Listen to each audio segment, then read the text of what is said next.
I'm joined by activist Ryan Wentz, who is also the host of the Left Bitches podcast, which I had the pleasure of being on just 2 weeks ago, which was really good. Let me bring you on, Ryan, so people can see you. There we go. You should have a nice split screen going on. So how are you? And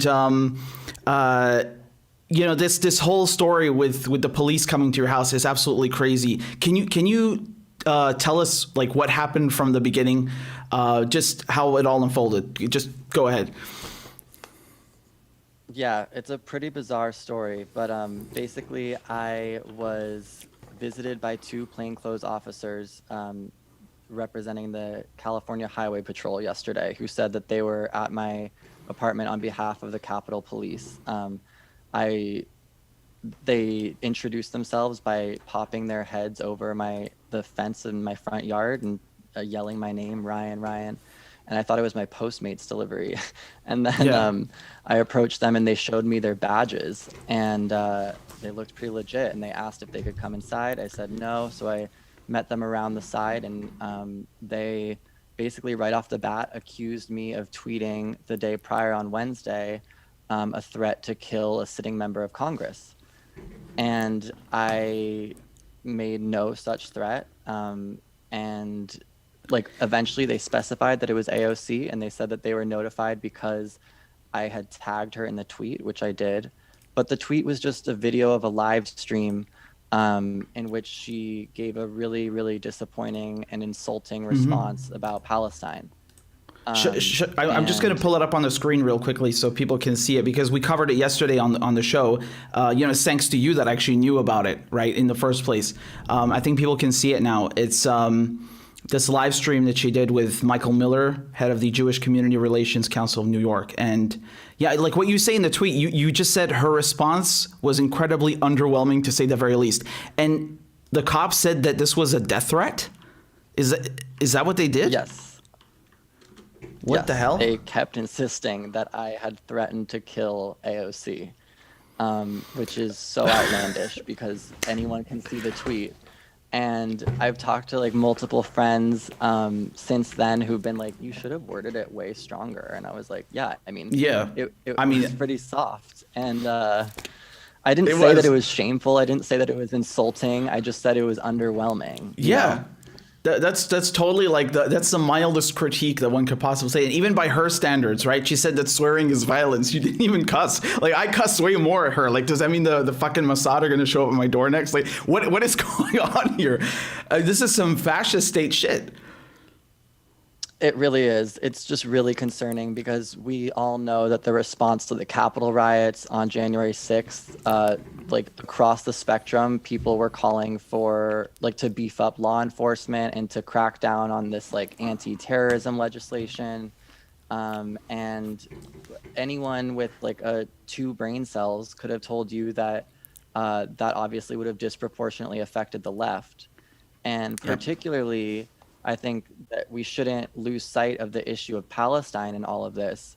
I mean, thank you. Speaking up for Palestine, it shouldn't just be about me. It's about the issue that she was talking about in the video, and her response was just incredibly insulting. Because if you're on the left, you should understand that this is a very clear-cut issue, and if you don't have the vocabulary to explain that Israel is a genocidal settler colonial apartheid state, I'm not even expecting that from her, honestly. I'm expecting some liberal Human Rights Watch speak about they're violating human rights on a daily basis. That's it. That's all I would expect from her, and she couldn't even give that.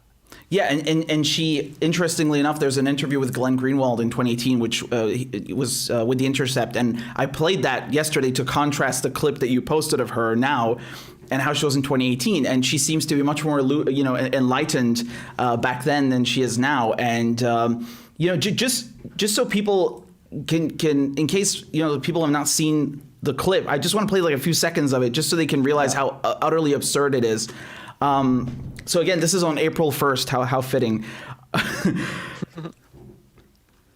Towards peace, both between Israelis and Palestinians, as well as within the entire region, such as the Abraham Accords. Yeah. So, earlier just now, you and I were talking about the what and the how.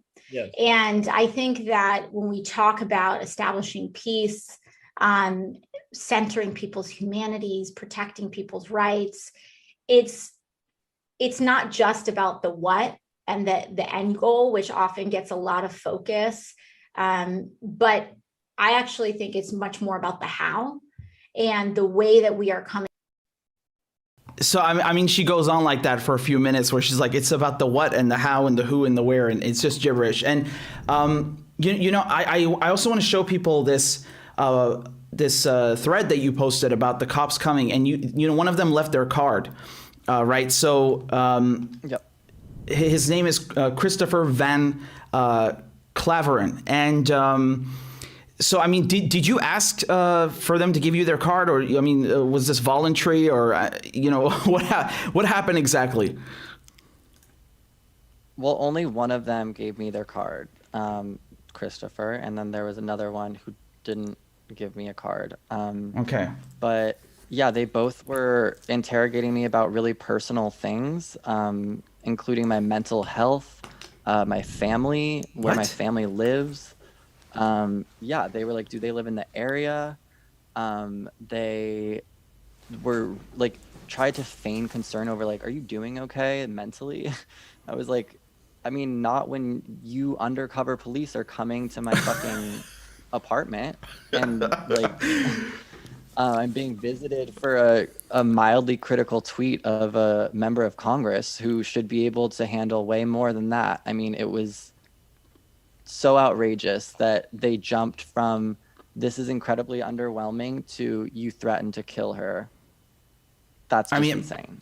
It is, and I actually called the number and I left a voicemail for both of the investigators. I also emailed the Capitol Police. I called AOC's office. I left a message. I messaged her on Instagram, on Facebook. I sent her office an email as well. I tried understanding from all these parties what the hell is going on. Of course, there's been no answer. Did you get an answer? Did you try following up with any of them? Because according to Ryan Grimm on Twitter, he's saying that a spokesperson for AOC says like she doesn't know anything about the tweet. Like, I mean, what do you make of that? And did you get any response from her office about this? Yeah, I didn't get a response from her office, which is kind of disappointing because I mean, not that I was expecting it, but I was thinking that she would at least be concerned that someone who is also on the left, I mean, I don't at this point even consider her part of the left, but I made a mild criticism and was intimidated and visited by undercover cops. And Yep.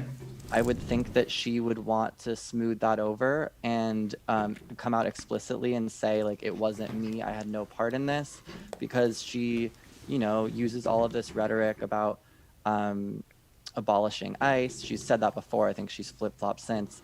Yeah. And being just against, like, general police state tactics. But it's really clear now that, I mean, if her office did flag this and communicate it to the Capitol Police, that she's just entrenching the police state, national security state. We already know she does that abroad with imperialism. She might say it every so often in an Instagram live, but she's totally invested in imperialism, and her responses to all of the US's atrocities abroad, war crimes, coups, have been consistently disappointing.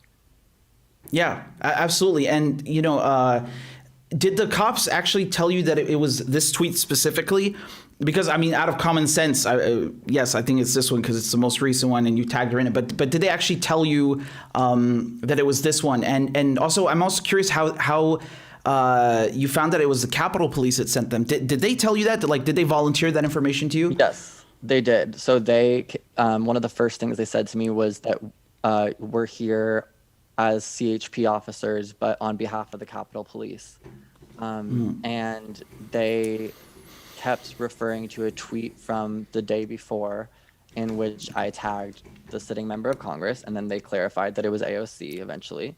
And Yeah, so it was clear that that was the tweet they were referring to. I kept saying, you know, I just posted a live stream video of her and said that I was disappointed with her response, but they kept insisting that I threatened to kill her. And then something crossed my mind several hours later. I was just thinking through all of the different scenarios, and I was like, I mean, I know she receives really vile messages. And Probably, I yeah. don't doubt that someone was really outraged in the comments of my tweet.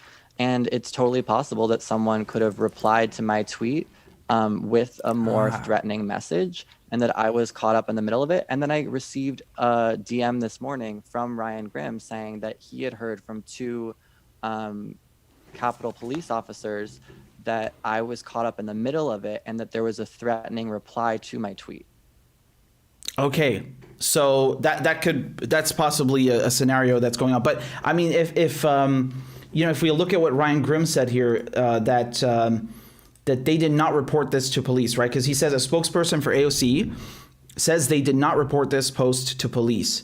So I mean, what's going on here? Like what is the flagging system, do you think? Do you think that's something in her office? Do you think that's something the Capitol Police are doing by themselves? I mean, obviously it's hard to know, but you know, I mean, what do you think is going on here? Because I mean, we also saw a tweet, again, I don't know if this is verified, but also about someone having the FBI turn up at their house because they criticized Ted Cruz or something. So I mean, like, what's going on here? Yep. That's a great question. I really don't know. I would love to know more because, of course, if it was her office that sent police to my house, then that's a really, really wild overreach on their behalf. If it was just the Capitol Police acting independently and then ordering the CHP officers to come to my house, that's also incredibly disturbing. Yeah. You know, some people were saying, a lot of people were like questioning whether it actually happened. Some people were insinuating that it was a like private investigator. So I'm kind of unsure about who to believe. All I know is that we live in a really shady police state where there's not much, you know, it's really difficult to kind of dig through these things, and there's not much transparency at all. And this is just another reminder. I mean, I obviously was on the receiving end of it to an extent, but a lot of people are killed in these situations. You know, we live in a really, really disturbing time and place right now. And I think that the Capitol riots definitely provoked a lot of this response, this draconian, you know, showing up at, not that they didn't do that before, of course, but I think that people were kind of whipped into a frenzy. Yeah, and I mean, there are people who are saying, I was reading in the comments saying that, oh, well, it's obviously fake because otherwise the FBI would have been sent there. But I mean, this is, I mean, if we've learned one thing about post 9/11, it's that, you know, every agency, and also in the UK, by the way, will be mobilized in order to, you know, combat anything the government deems a threat. So I mean, there's also someone, I think, that you retweeted, Chip Gibbons, who shows that you know, there are documents here showing that in the past, this is according to a Freedom of Information Act that they obtained, about an FBI investigation into Palestinian solidarity activists. You had the California Highway Patrol involved in this as part of an LA Joint Terrorism Task Force. So I mean, yeah, you know, it is quite frightening. And I also saw this tweet over here from California Highway Patrol headquarters saying that the CHP often assists in investigations at the request of allied agencies. Please contact the U.S. Capitol Police for additional information. So, I mean, this is confirmed, like that this happened. I mean, yeah. I have no, you know, I think that it's just a question of, you know, people trying to carry water for her. Like, I mean, I don't understand how people can just, their reactions like, oh, of course this didn't happen, you're making that up. Like, that is so messed up. And not to mention that they've even confirmed it now. So the question is, you know, who ordered it? That's the question. And, you know, there are some people who are alleging that maybe, you had like Republicans who did like a false flag or something, so that we blame AOC. Do you think there's any substance to that? Would you lend that theory any credence? And you know, like how do you plan to move forward with this now? You know, I'm really thankful for all the support that I've gotten and the interest in the story, because it's obviously a really disturbing case of, you know, suppression of free speech, big tech crackdowns, because I'm sure that Twitter was in some way involved, you know, right, whether with your information. Yeah, with my information, my location. So that's the big tech aspect of it is really disturbing. And then the possibility of it being maybe flagged by pro-Israel accounts on Twitter. I don't know. I really don't know, but that aspect of it can't be overlooked, because the matter at hand is that I was criticizing her, and she brands herself as the most progressive member of Congress. Mm-hmm. I was criticizing her for not being progressive, for not being left enough on the issue of Palestine.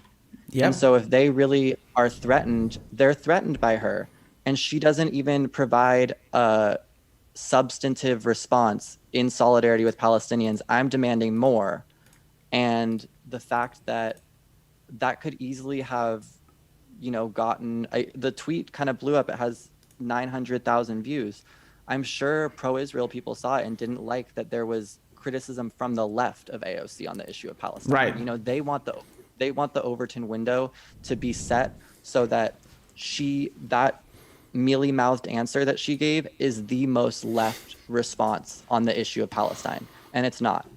So I really wouldn't discount that at all. I know how vicious and like well coordinated these pro-Israel groups are. So yeah, absolutely. That's definitely not lost on me. I can assure you that, because you know the Zionist lobby in the UK, how they operate there. There's a documentary that also Al Jazeera did called The Lobby, which goes into detail of that a bit. And if it's not just that, it's also well documented. I mean, this is it's more or less common knowledge. They have a lot of reach, and I also would not be surprised if they flagged it. I've also seen how they're involved in Facebook's, Facebook outsources their fake news checks, and you have a lot of pro-Israel groups that are involved in that, deciding what's who gets these labels and who's booted off of the platform. So it is scary, because again, just so people are clear on this, on your Twitter profile, like you don't even have your name. So how did the police get this? I mean, obviously Twitter cooperated with law enforcement, right? And if it's over this, I mean, what the hell? Yeah. And even if it was in response to someone's reply to my tweet, do you not know how Twitter works? Do you not know that threat wasn't issued by me? Like, yeah, you'd think people, I mean, maybe it was to send a chilling effect and to be like, you can't even post something that could provoke harassment, in which case that's a really dangerous, slippery slope, because if I can't post something that outrages people, that's just a standard response from an elected politician in Congress, then what can we post about? Yeah, exactly. And so again, what people need to take away from this is that it's not just about AOC. It's about the fact that you have this what's supposedly a free platform for political discourse and public discourse, this big tech company, Twitter, cooperating with law enforcement, and law enforcement effectively permitting themselves to come and harass a private citizen for the mildest of criticisms. It does send a chilling message. But I want to say one thing right here, Ryan. Fuck them, okay? I mean, these people, they can go to hell, all of them. I stand in solidarity with you, and I respect you so much for bringing light to this topic and not letting these people get away with it, because I can only imagine you must be pretty shook up about it, and you still spoke out about it and let us know what happened to you. So I really appreciate that. I think it takes a lot of courage, and we all support you, and I thank you for standing up for Palestinians. My cousin is half Palestinian, so this is also it is fundamentally a human rights issue, but it's also a personal issue for me because I have family, and so are there any more thoughts that you have or things that you wanted to say? The mic is yours. Go right ahead. Yeah, I just really want to stress the issue of Palestine because, again, as great as it's been to receive messages of personal support, and I really do appreciate that, I do want to highlight that we need to be able to speak out against Israel. We need to name what Israel is doing in Palestine. The follow-up tweet to the video that I posted of AOC, I said that she said what and how, but she didn't say colonization, genocide, apartheid, occupation. It's just, we need to use these words. We need to have the vocabulary to make legitimate criticisms of Israel and strong criticisms of Israel, because this is an apartheid state that receives $3.8 billion every year from the U.S. Yep. If the U.S. cut off support to Israel, there would be no giant military empire supporting them. You know, I totally support the boycott, divestment, and sanctions movement. I support any and all methods that Palestinians may use to liberate their country from this horrible, horrible apartheid settler colony. I'm so humble and grateful for you, Ryan. I truly am. And, it was wonderful being on your podcast on Left Bitches and speaking with you 2 weeks ago. Where can people find more of your work and follow you and connect with you on social media or elsewhere? I'm going to put up your Twitter right now, but please feel free to plug everything else. Yeah, cool. My Twitter is @queeralamode. We also have a Soapbox Twitter @soapbox_soapbox. And Who Are Right is the Left Bitches Twitter, our podcast. And on Instagram, I'm at 13RLW and Soapbox Stand. So yeah, I really appreciate the support and the opportunity to talk about this, Richard.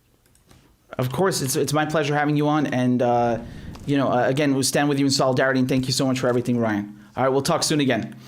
All right, for sure. Thank you. You take care. Bye-bye.